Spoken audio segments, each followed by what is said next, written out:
we've all heard the theory that Franklin County is the moonshine capital of the world, but we're here in Marion, Virginia, where one man is going to debate that. That's right. We're at Appalachian Mountain Spirits, and Scott Shoemaker says that title may be displaced. Hello, Scott. Thank you so much for having us out. So tell me, why should Marion actually be holding the title? Well, I don't know about the title, but what I can tell you is that we make first-class, world-class spirits here in Marion, Virginia at my distillery. I make some of the finest corn whiskey in the country.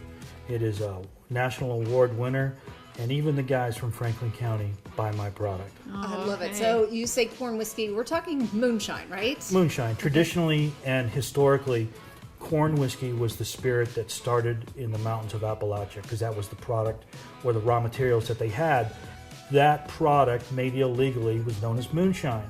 Well, what we've done for you here today is I make the same product, the same processes in a pot still like they have for hundreds of years, but I sell it to the consumer through our own ABC store so people can try in the time-honored tradition of good corn whiskey. The key to success in this type of business is a passion to do it right.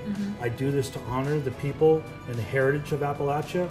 I grew up in these same mountains just a little further north, so I have a real deep understanding and appreciation for the people, and I did not want it to be considered hokey or hillbilly. So how did you get started doing that? Actually, I live off the grid, and I started making alcohol as a fuel source, and that fuel source was then going to power a generator when I needed to run the generator. And so I got a still. I knew a little bit about the laws, that it was illegal, but I was going to get a fuel permit.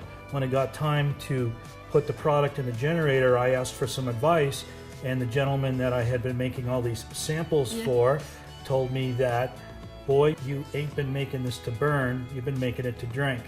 And so funny. That was the beginning of the rest of the story. Okay, I always thought that moonshine was illegal, but you are here selling it in your store legally. How does that happen? Well, moonshine, the difference is that I pay federal taxes. The term moonshine is a fanciful name. The classification of my product is corn whiskey.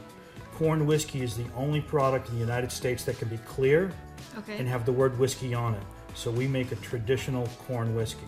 Okay, so it's basically legal due to filling out the proper paperwork, has nothing to do with what's in the bottle. Right. Okay. It doesn't matter what you got in the bottle.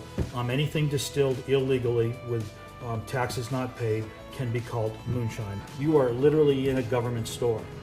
I operate this on the behalf of the Commonwealth and its citizens. So all the revenue that we generate here in selling our products doesn't go to me, it goes to the state. Right. This was where the United States started.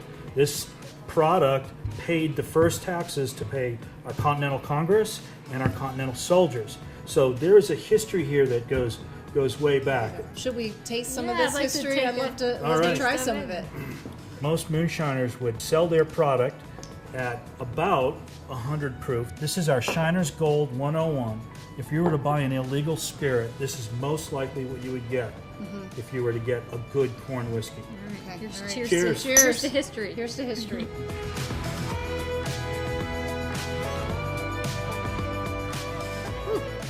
And it That's tastes good, but That's good. yes. Can we go and see how this is made? Yeah, Absolutely, very it'd be a lot of curious. fun. I think you guys would get a kick out of it. All right, Yeah. let's go check it Yeah, out. let's go look.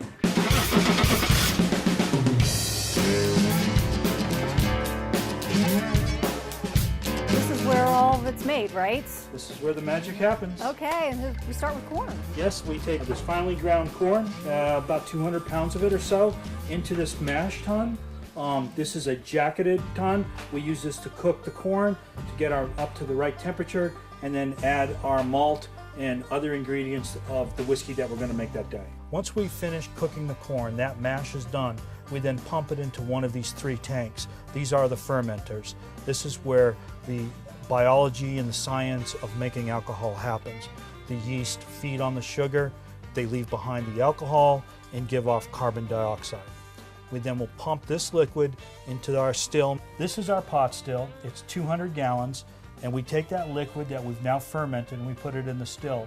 Turn the heaters on, and we will bring the temperature of that liquid up. Alcohol will turn into a vapor at a much lower temperature than water. So the first thing that comes off are the heads. That's the part of the alcohol we don't want you to drink. We call that a cut. So we take the heads, we collect it, put it in a tank. Then we have that sweet section of liquor, of that corn whiskey that comes out of this parrot. We collect that, and that stays up here at the main plant. Then when we're done collecting the middle, or what we call the hearts, we then strip the rest of the alcohol out of this. We get the majority of everything that we've made, and that's called the tails. That goes into the same tank to go down to Miss Kelsey on the weekend so we can run her. That's where I make that high proof liquor for proofing, and I make the fuel to help heat the store. This is one of 2 barrel racks that we have, and this is being aged for bourbon. You can only use the barrel one time to make bourbon.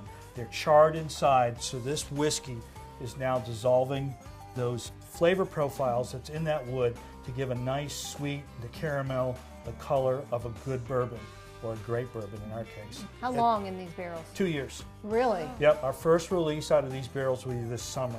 It will be a very limited release, probably 100, 200 bottles. So we're looking forward to getting that done. And then once we use the barrel for bourbon, we will refill them and use that barrel to make Warhorn whiskey. You can make whiskey in used barrels. You cannot make a bourbon in a used barrel. Quite an operation. Thanks for showing us around. Hope you had fun. Yeah, we did. Absolutely. Sound the war horns.